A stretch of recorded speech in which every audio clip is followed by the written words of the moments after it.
Hi everyone and welcome back to my YouTube channel. और आज हम स्टार्ट करेंगे आर्टिकल 198 ऑफ इंडियन कॉन्स्टिट्यूशन।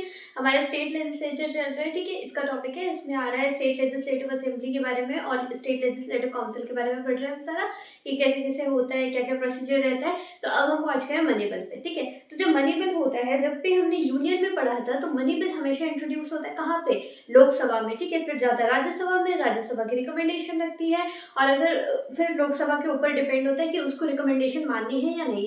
तो सेम ही प्रोसीजर रहता है, स्टेट लेजिस्लेटिव असेंबली में हमेशा बिल इंट्रोड्यूस होता है। तो आर्टिकल 198 ऑफ इंडियन कॉन्स्टिट्यूशन का क्लॉज 1 बोलता है कि money bill shall be introduce only in legislative assembly. जो मनी बिल है वो जैसे स्टेट के लिए तो लेजिस्लेटिव असेंबली और यूनियन के लिए लोकसभा, तो स्टेट लेजिस्लेटिव असेंबली में ही हमेशा मनी बिल इंट्रोड्यूस होगा। इसके अलावा सेकंड क्लॉज में क्या बोला गया है कि after money bill pass by the Lok Sabha, अब देखो सॉरी लोकसभा नहीं, लेजिस्लेटिव असेंबली, ठीक है।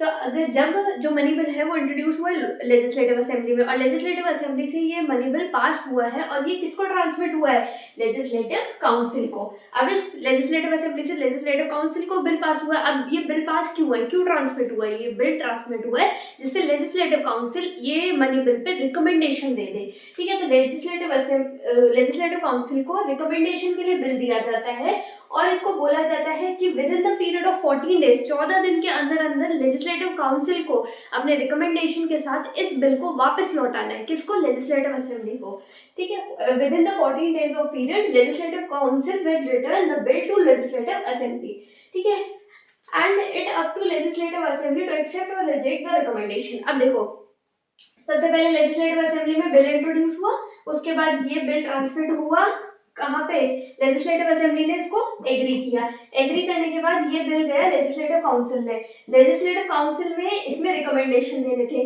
रिकमेंडेशन देने के बाद ये बिल वापस जाता है लेजिस्लेटिव असेंबली के पास। अब लेजिस्लेटिव असेंबली की मर्जी है कि इन रिकमेंडेशंस को या तो वो माने या वो नहीं माने, और फिर जैसे जैसे भी होता है, अगर रिजेक्ट करते हैं तो ठीक है, एक्सेप्ट करते हैं तो ठीक है, मनी बिल पास हो जाएगा।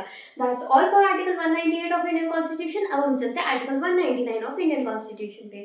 अभी आप सोच रहे होगे कि इतना सारा क्या लिख दिया बोर्ड पे, पर ये बहुत ही ज्यादा इजी है और हमने इसको पहले भी पढ़ा हुआ है जब हमने यूनियन पढ़ा था, तो हम इसको बहुत इजीली सॉल्व करेंगे, ठीक है। तो now we are studying the article 199 of Indian constitution, जो कि स्टेट लेजिस्लेचर में मनी बिल की बात कर रहा था, ठीक है। 198 में मनी बिल की बात हो रही थी कि मनी बिल इंट्रोड्यूस होगा लोकसभा ने लेजिस्लेटिव असेंबली में। और अब मनी बिल, एक बिल मनी बिल कैसे बनता है, या फिर कोई एक बिल है उसको कैसे पहचानेंगे कि ये मनी बिल है या नहीं। तो इसमें लिखा गया है फर्स्ट क्लॉज में, a bill is deemed to be a money bill. एक बिल मनी बिल तभी माना जाएगा only if it deals with, किन चीजों से, ये 4-5 पॉइंट से अगर वो डील करता हो तो उस बिल को मनी बिल माना जाएगा। तो देखो फर्स्ट थिंग क्या है इसमें, इम्पोजिशन, अबॉलिशन, रिमिशन, ऑल्टरेशन और रेगुलेशन ऑफ टैक्सेस, ठीक है। कोई भी टैक्सेस जिनका इम्पोजिशन करा जाए या फिर उनको ऑल्टर करके उनको कम किया जाए या फिर उनको रिमूव कर दिया जाए, ठीक है, उन पे रिमिशन किया जाए या फिर उन पे रेगुलेशन किया जाए टैक्सेस का, ठीक है। उस अगर ऐसा किसी बिल में मेंशन किया गया है तो फिर वो मनी बिल कंसीडर होगा। पर सिर्फ इस वाले पॉइंट से नहीं, अगले और भी पॉइंट्स अगर उसमें हुए तभी वो कंसीडर होगा कोई भी बिल मनी बिल, ठीक है। बोरोइंग ऑफ मनी, अगर उसमें ये मेंशन है कि उसमें मनी बोरो हो रही है, ठीक है, guarantee by state, guarantee of the financial matters by the state, कोई भी फाइनेंशियल मैटर जो कि स्टेट के द्वारा गारंटी किए गए, स्टेट के बाय गारंटी किए गए, वो अगर मेंशन है, या फिर अमेंडमेंट ऑफ फाइनेंशियल ऑब्लिगेशन, कोई भी फाइनेंशियल ऑब्लिगेशन लगा रखा है, चाहे इम्पोर्ट हो गया, एक्सपोर्ट हो गया, किसी भी चीज का, या फिर किसी कोई और फाइनेंशियल ऑब्लिगेशन लगा रखा है किसी भी चीज के ऊपर, अगर वो हटता है या फिर लगता है तो उसमें अमेंडमेंट होती है, अगर वो मेंशन है तो भी एक बिल मनी बिल कहलाया जाएगा। इसके अलावा थर्ड पॉइंट में क्या आता है, appropriation of money from consolidated fund of India. अगर कंसोलिडेटेड फंड ऑफ, देखो हमने पिछले वाले में पढ़ा था, एक कंसोलिडेटेड फंड ऑफ इंडिया, एक कंटीजेंसी फंड ऑफ इंडिया, ठीक है। जब हम स्टेट के कॉन्टेक्स्ट में बात करते हैं, consolidated fund of state and consolidated contingency fund of state. तो कंटीजेंसी तो क्या होता है, हमने पिछले वाले में पढ़ा था कि कंटीजेंसी लास्ट में एनसीआर है, तो इमरजेंसी, कंटीजेंसी इमरजेंसी फंड होता है, ठीक है। इमरजेंसी फंड कब यूज आता है, जब हमारा स्टेट अगर फाइनेंशियली अनस्टेबल हो जाए या फिर कोई ऐसी कंडीशन हो जाए कि हमें इमरजेंसी फंड में से पैसे निकालने पड़े। पर जो हमारा नॉर्मल पॉकेट होता है वो होता है कंसोलिडेटेड फंड ऑफ स्टेट, ठीक है। तो कंसोलिडेटेड फंड में से सारे एक्सपेंडिचर होते हैं जो नॉर्मल लेवल के डेली के होते हैं, ठीक है। तो देखो, कोई भी अप्रोप्रिएशन ऑफ मनी होता है अगर कंसोलिडेटेड फंड ऑफ इंडिया से, तो वो अगर मेंशन है इस वाले बिल में तो उसको एक मनी बिल कंसीडर किया जाएगा। उसके अलावा कोई भी विड्रॉल होता है फ्रॉम कंटिजेंसी या फिर कंसोलिडेटेड फंड से, कोई भी विड्रॉल, किसी भी एक्सपेंडिचर, किसी भी टाइप के एक्सपेंडिचर के लिए कोई भी पैसा लिया जाता है फ्रॉम कंसोलिडेटेड फंड और कंटिजेंसी फंड ऑफ स्टेट, ठीक है, तो वो भी अगर मेंशन होगा किसी बिल में तो वो मनी बिल कहलाया जाएगा। के अलावा declaring of any expenditure to be expenditure charge from the consolidated fund of India, अगर ऐसा कोई भी एक्सपेंडिचर है जिसको डिक्लेयर किया गया है कि उसका जो चार्जेस है वो लिए गए हैं कंसोलिडेटेड फंड ऑफ इंडिया से, और अगर उसका मेंशन है किसी बिल में then it will be considered as money bill. Okay, अगले वाले में क्या है, रिसीट ऑफ मनी और ऑन कंसोलिडेटेड फंड और पब्लिक अकाउंट ऑफ स्टेट, अगर किसी भी कोई भी एक्सपेंडिचर है उसका रिसीट चाहिए, ठीक है, और वो रिसीट मेंशन है ऑन कंसोलिडेटेड फंड ऑफ और पब्लिक अकाउंट के अंदर, तो भी वो कंसीडर होगा वो वाला bill to be a money bill. ठीक है, ये हमने पढ़ लिया कि मनी बिल ऐसा बिल जो कि कैसे कंसीडर होगा मनी बिल, उसके 5 पॉइंट्स हमने पढ़ लिए, 5-6 पॉइंट्स। बट अब हमें पढ़ना है क्लास 2 में कि कौन सा ऐसा बिल है जो कि मनी बिल कंसीडर नहीं होगा, तो उसमें भी ऑलमोस्ट सेम चीज़ है पर हम लोकल लेवल पे चले जाएंगे। तो देखो, जब हमारे फर्स्ट वाले में पढ़ा था हमने कि इम्पोजिशन, अबॉलिशन, रिविजन, ऑल्ट्रेशन और रेगुलेशन ऑफ टैक्सेस, अब ये क्या हायर लेवल पे जब भी बात होगी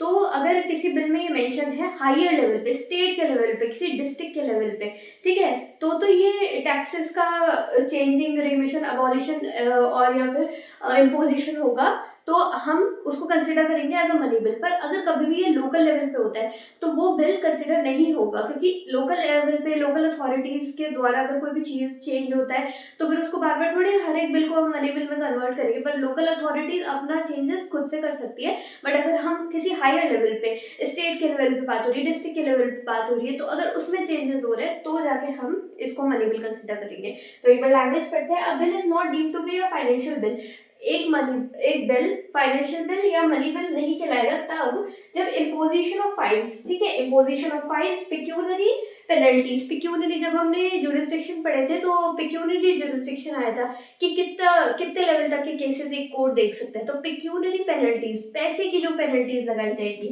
या फिर डिमांड और पेमेंट ऑफ लाइसेंस, ठीक है, किसी भी लाइसेंस के ऊपर जैसे कोई डिमांड है फिर कोई पेमेंट है ना। इसके बाद इम्पोजिशन, ऑल्ट्रेशन, रेगुलेशन और remission of taxes by local authorities, भाई सारी लोकल अथॉरिटीज की बातें यही सेम पॉइंट्स है, बस लोकल अथॉरिटीज के लेवल पे होगा तो फिर चेंज नहीं होगा, एक बिल नहीं डीम किया जाएगा as a money bill. But अगर ये हायर लेवल पे होता है तो एक बिल मनी बिल डीम किया जाएगा। And that's all for article 199 of Indian constitution. अब हम चलते हैं आर्टिकल 200 की side. Okay, now we are reading article 200 of Indian constitution, जिसमें वीटो पावर ऑफ गवर्नर दे रखी है, ठीक है। तो जब कोई भी बिल स्टेट लेजिस्लेचर, जिसमें लेजिस्लेटिव असेंबली और लेजिस्लेटिव काउंसिल अगर किसी बिल को दोनों पास कर देते हैं और फिर ये जाता है assent for the governor, governor के पास ये बिल जाता है जो कि पास हो गया है स्टेट लेजिस्लेचर से, तो गवर्नर के पास 4 पावर्स होती है कि वो उस बिल के साथ क्या कर सकती है। तो the first thing is governor उस बिल को एसेंट देके उसको एक लॉ के फॉर्म में क्रिएट कर सकती है। तो the first thing is assent to bill, कि गवर्नर अपने एसेंट दे दे उस बिल पे जो कि पास हो गया स्टेट लेजिस्लेचर से, या फिर गवर्नर के पास दूसरा ऑप्शन ये होता है कि withhold assent effectively rejecting the bill, ये अपनी जो गवर्नर है वो अपनी एसेंट को अपने आप पास ही रख ले, ठीक है, इसका मतलब यही होता है इनडायरेक्टली कि वो रिजेक्ट कर दिए बिल को। इसके अलावा थर्ड क्या कर सकते हैं वो, return the bill to the state legislature for reconsideration, ये जो बिल होता है उसको रिटर्न कर सकते हैं स्टेट लेजिस्लेचर को, जिससे कि state legislature, legislative assembly as well as legislative council इसको रिकंसिडर करे और वापस गवर्नर के पास भेजे एसेंट के लिए। उसके बाद फोर्थ आता है कि reserve the bill for the president consideration, अब प्रेसिडेंट कंसिडरेशन के लिए भी गवर्नर बिल रख सकते हैं, अगर प्रेसिडेंट अपनी कंसिडरेशन देते हैं तो बिल पास हो जाएगा, अगर नहीं देते हैं तो फिर ये रिजेक्ट हो जाएगा। So that's all for Article 200 of Indian Constitution. Now we are going to read 201 of Indian Constitution.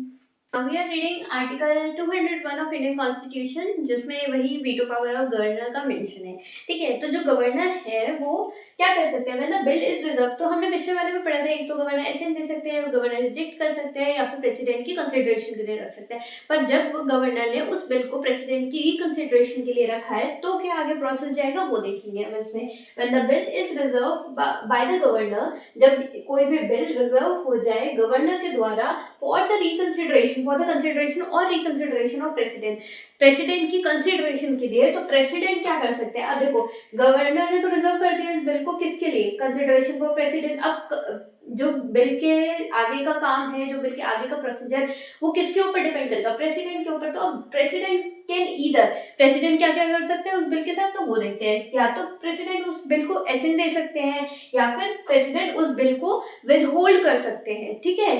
इसके बाद अपनी एसेंट को विदहोल्ड कर सकते हैं प्रेसिडेंट, या फिर रिटर्न कर सकते हैं बिल को रिकंसिडरेशन के लिए टू द स्टेट लेजिस्लेचर, ठीक है। वापस से उसको भेज सकते हैं लेजिस्लेचर के पास कि इसको रिकंसिडर करो। सबसे पहले तो एसेंट दे दी, और दूसरी बात कि इनने रिटर्न कर दिया बिल स्टेट लेजिस्लेचर को। पर अगर ये होल्ड कर लेते हैं अपनी एसेंट को और रख लेते हैं अपने पास, तो क्या होता है कि कोई भी टाइम लिमिट स्पेसिफाइड नहीं है प्रेसिडेंट के ऊपर, ये कितने टाइम तक के लिए इस बिल को अपने पास रख सकते हैं, इसकी कोई भी टाइम लिमिट नहीं है। ये चाहे तो एक मतलब n number of period of time के लिए रख सकते हैं इस बिल को, या फिर 15 दिन 20 दिन, जब भी इनको ठीक लगे तब वो उसको पास कर सकते हैं। उसके बाद ही कोई स्टेट का लॉ फॉर्म होगा। अब देखो, इसमें एक और बात आती है, 2025 में अप्रैल में एक सुप्रीम कोर्ट का डिसीजन आया था, जिसमें ये बोला गया था कि प्रेसिडेंट, गवर्नर, ये सब लोग है ना बहुत ज्यादा टाइम के लिए बिल्स को रख लेते हैं और फिर वो पास नहीं हो पाता, ठीक है। तो इसके लिए उनको एक स्पेसिफिक पीरियड टाइम लिमिट दे दी गई थी कि इतने टाइम में आपको करके देना ही है। बाद में इसको हटा दिया गया और बोला गया कि जितने भी n number of time period के लिए आप इस बिल को रख सकते हैं, जब तक आपको ठीक लगे, और जब आप इस पेशेंट एक्चुअली देना चाहे तो तब दे दीजिए।